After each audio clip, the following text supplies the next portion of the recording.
مرة رهبة هي لسه على طول الحياة كانت حاسة بمغص وتعب في بطنها قوي. رهبة حاسة بوجع في بطنها؟ ليه مالها؟ ألف سلامة عليها.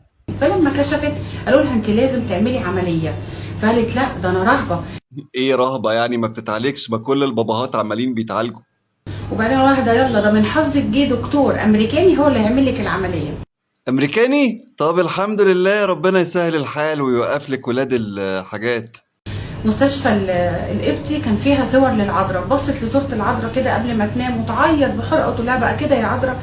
والله العظيم ثلاثة يا أستاذ، أنا اللي هموت وأنام وقاعد أصور الفيديو ومش شايف قدامي. هتخليهم هعمل عملية يشوفوا جسمي وغيار على الجرح يشوفوا جسمي ومش عارفة ايه يشوفوا جسمي ازاي يا عذراء، ده انا رهبة يا عذراء. آه والله رهبة محترمة بصراحة. طب مفيش دكتورة ست؟ مفيش دكتورة أمريكانية جت برضو بالصدفة كده من أمريكا فجأة؟ فبعد كده قعدت تعيط كتير كتير كتير، لقت صورة العذراء بتكبر جامد جدا جدا جدا فقت. فقت.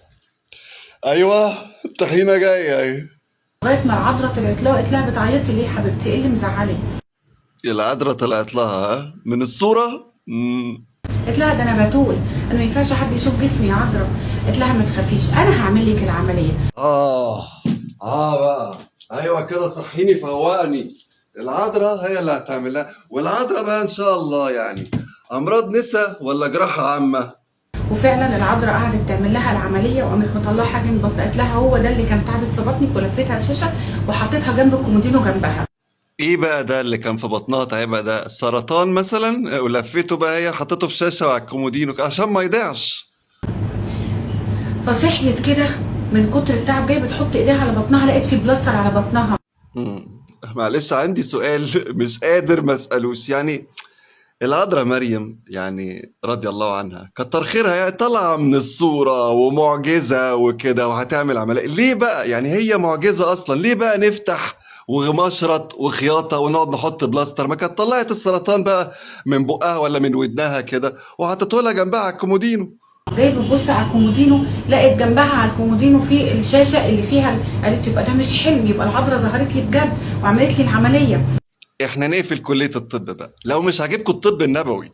يعني انتوا الفيديو اللي فات كان في واحد نايم في اوضته في امان الله، صحى لقى نفسه نايم على رجل السيد المسيح عليه السلام وبيحط له حاجة في بقه وبيقول له اشفط فخف.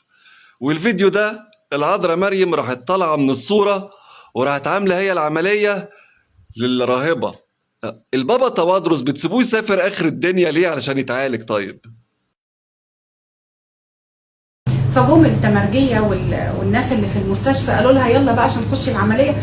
الدكتور الامريكاني دي قالت لهم لا. قالت لهم لا، وخدوا السرطان بتاعك اهو انا طلعته. قالوا الدكتور الامريكاني دكتوره من السما هي اللي نزلت عملت لي العمليه. انت عارفة حضرتك انا اللي اخوان. انا رهبه ما ينفعش حد يشوف جسمي اصلا. خلاص قولي لها ما تعياش بقى.